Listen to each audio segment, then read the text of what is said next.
بسم الله الرحمن الرحيم وذي السلام يا راديو مستقبل marka koowaad waxaan salaamayaa ummadda islaamka gaar ahaan waxaan salaamayaa ummadda Soomaaliyeed arrin aad mucjiso oo qofka islaamka ku fiicnaan bay ku dhacday waxa waaye aniga familkeyga iyo mustaqbalkeyga iyo nolosheyda ilmahayga ayaa siyaasad iyo waxa la adeegsaday waxyaabo aan loo baahnayn waxay ugu qabsatay magaalooyinka Soomaaliya kamida ama goboleedyada dhibaatadaas oo ilaa iyo muddo sanadii ay soo haysatay waxaan ku noolahay ciyaalkeyga meel mujtamaca Soomaaliyeed oo dhan ay wada arkayeen ama ay wada og yihiin ku taal magaalada ayada meel kamida oo center oo ku bedel ugu dheelo baan waxaan ku noolayn hal sano iyo muddo ilaa iyo 18 bilood ciyaalkaas inkaasoo 6 bilood jira ee dhibaatada ay qabsatay hadda 3 sano ayuu jiraa intaas waxa waaye ciyaalkii qayb kamida oo gabadhii wiilka ka weyneed iyo ninkan canug ka yaraa oo marka ayada caloosha ku jira ee bil yaraanaha maanan arag ilaa intaas oo sano duruufta ciyaalkeyga aan kala geysay waa dad bini aadan ummadda Soomaaliyeedna kamid ah dadka u dhaartay oo inay macnaha wax u qabtaan u dhaartay kamid ah waxaan marka u baahanahay ummadda Soomaaliyeed dhibaatadaas masiibada oo igu dhacday ciyaalkeyga aniga nagu dhacday in macnaha la arko macnaha la daba galo baaris lagu sameeyo hadii ay tahay wax oo qofka islaamka ama qofka bini'aadanka uu macnaha laga qaban karana in laga qabtayaan codsanaya hadii aan laga qaban karin in ciyaalka iyo noloshooda iyo macnaha maanta meesha aan ka nimid iyo meesha aan joogno in aan magaalada madaxda Soomaaliya ku nool maanta aan ku sugannahay aan marti u nahay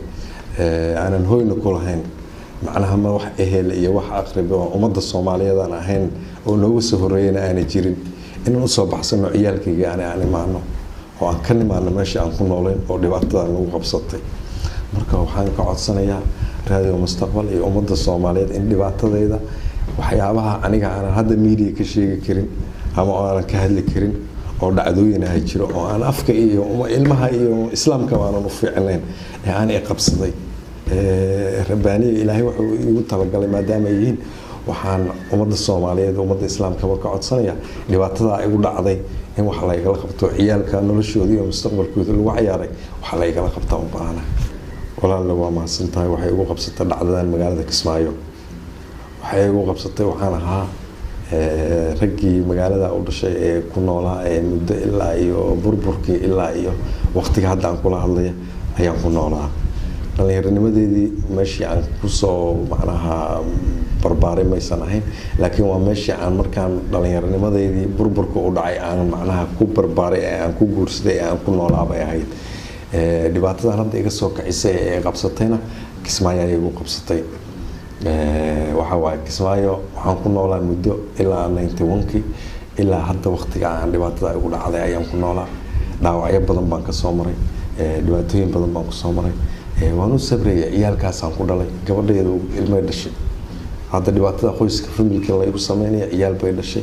waxa la igu ataagay la igu takooriyay ama la igu sameeyay ama ummadda dhan ay hadda macnaha isla dhaxmaraysana waxaan xaq u leeyahay ma qof islaam ayaan ahay 8 ayay macnaha hadda ka sagaalaad hadda gada intaan dhibaatada ugu dhacday ee dhashay ma ahane 8 ayay dhashay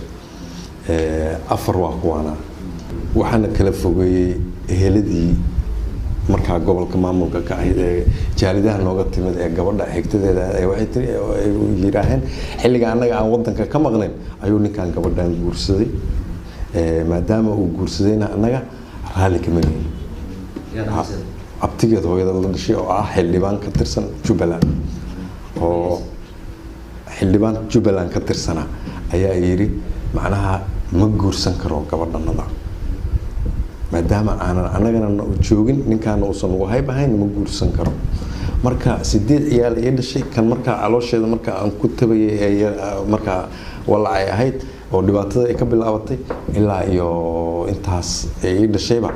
nolol baan ku wada nooleen meel baan ku wada nooleen familkeeda qayb kamid ayaan hayay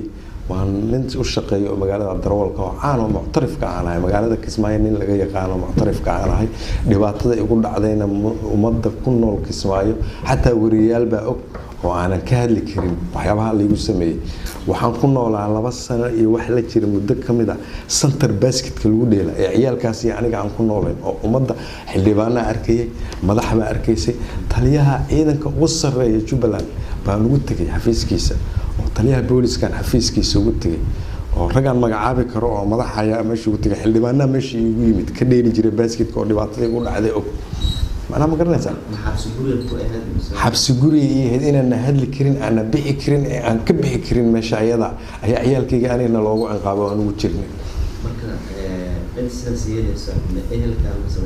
ما هو رج معمول كميدا أو عيدنا أو معناها رج لا يرى هو لا يقيب شيء أو معناها رج عدة أهليين ninka ayaa ii qaybshay wiil baa taliyo unuga oo ragga maamulada adi meesha ciidanka ka haysta nin kamid ah ciidanka watay taliyahooda ilaa heerka ugu sareeya ee hoos joogaana waan u tago oo ana afkayga iyo lugayga ugu tago ilaahay igu maqlaya oo ugu dacwado ku iro walaalo dhibaatadaas ay haysato familkayga gudihiisa laga sameeyay waxaan xaq u leeyahayna ma ahana wax iga la qabta hadii aan ahayn magaaladan la iga dhoofiyo oo ciyaalkayga aniga aan nabad qabo la iga diro waxa la yiri ilaa amar dambo meesha aad joogtad ku noqonaysa annaga ku soo wacayna dib damar la ima soo wacin dib baan iska diyaar gareeyay waxaan tirsigareeyay in nolosha ilmahayga dhagaxaas inaan iskaga dhex jirna 2 sano iyo wax la jiro in aan ka jecelaystay in aan ka lugeeyo ilaa Muqdisho ilaa Kismaayo soo lugeeyo ma xaaskayga faktooraysa dhibaatada lagu sameeyay dadkii la iga kaxeeyo la iga fogeeyay kookaay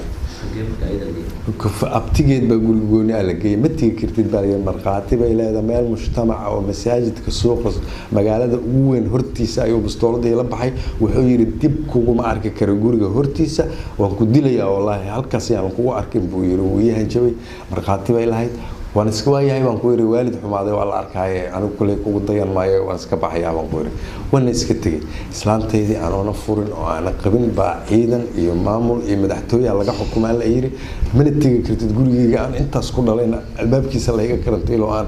xabsi guri la iga dhigay meel center basketka lagu dheelo oo mujtamaca dhan ay yaqaanaan oo caar qof kasto islaama wuu arki karaa ama wuu ogaan karaa oo hadda jooga halkaan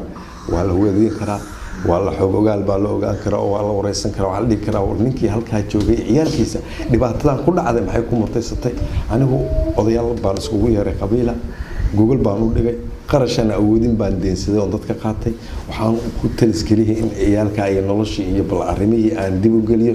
waxa la igu talisgeliyay arrintaas odayaalkii markii ay wax kala qaateen hotel yara qiilmooya lagu wada hadlay oo la isla fariistay odayaalkii way ogolaadeen odayaalkii nabadii iyo wada hadalkii iyo arrintii dad kamida raggii siyaasadda maamulka watay ayaa diiday oo yiri adinkoo indileena asagana dileena arrintaas dib dam ugu hadashaan meeshii baa loo kala cararay hatta ka qabiiladii oo dhaqanka yaqaanay arrintaas way galeen wayna ka hadleen waana looga gacan seeray afarti kale laba ayaga haysto gabar waxa waa anoo jooga ayaa la yiri mana la hadli kartid mana adiga dhalay ayaa la iga xukumay nin askari oo Jubbaland u dhashay baa la yiri ku noolaato gurigiisa lama hadli kartid anaana dhalay nin baan qaba ninkeedina waa laga soo waday anna waa la iga reebay nin ana u dhalin ama aan la dhalan ama aan sharci islaamka xaq ugu lahayn waxa la yiri waa haynaysa ilaa amar dambo ilaa hadda gabadheeda ninkii baa askariga ah Jubbaland ka tirsan aniga wiilka gabadheeda qabo ya islaanta يا سلطني يولي بتذكر مدوعين وهو دعوني ودودي وعسكر له مدح له وهو لي مامولك كالصعدة أنت إلهي بقى الله شكتا هدي أنا دنبي قف إسلام قف وين أيانا إسك هذا الأمة هاللية أنت عن كأهين مدعوينها جبلان أحمد محمد إسلام أنت عن كأهين أرنتي دوي أكتر هو أتجي من الجوري أتجي حتى مدعوينك حجينك جوري يسأينا أتجي وحنا مامولك أنا مامولك واحد كجرا وحكما كمان كرنوير وهذا لما مامولك كم ده أمبلا هن ودواني أما أنا هيب تلاقيه عيني أنا ودواني أنا أتجي أنا وحبا أودين مركب مامولكي كان وسرية تلاقيه وسرية بوليس كان حفيز كيس وقلي محمد ناصر ليرا وعن كوير محمد ناصر ودي واتسام بقى هاي ستولاله من الإسلام أنا من الصومالي أنا دي واتسام هاي ست أما حق أملي حتى أنا حق عليها أن كشرع الإسلام كم حق عليها الله يمري أنا نهكتي أنا أنت على ولا ما تجيله أنت عيد الشيء من أسكري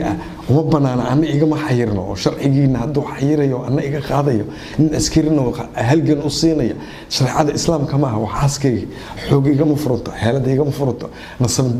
دي من حما إيجا مفرطة وأنت هسيجي الشيء هاي دبعتين حق مليء بانكوير ord buu yiri oo dhibaato anayn inay jirtaa laga yaabaa waan ku soo wacaynaa waan ka tagay gabooban in la yiraahdo abniga dhan Jubbaland oo xilsaaran baan u tagoon muxtarifnahay oo xafiiskiisa ugu tagay ilma adeerna ay yihiin ninka dhibaatadan taliyaha oo hogaaminayo ciidanka wato meelna nala degan xogogaalna noo arrimaha anaga waxa la isoo adeegsaday gabadha aan qabo walaalkeed nin ah oo askari ah oo la yiri ilaa ninka nolosha dhaafiba dil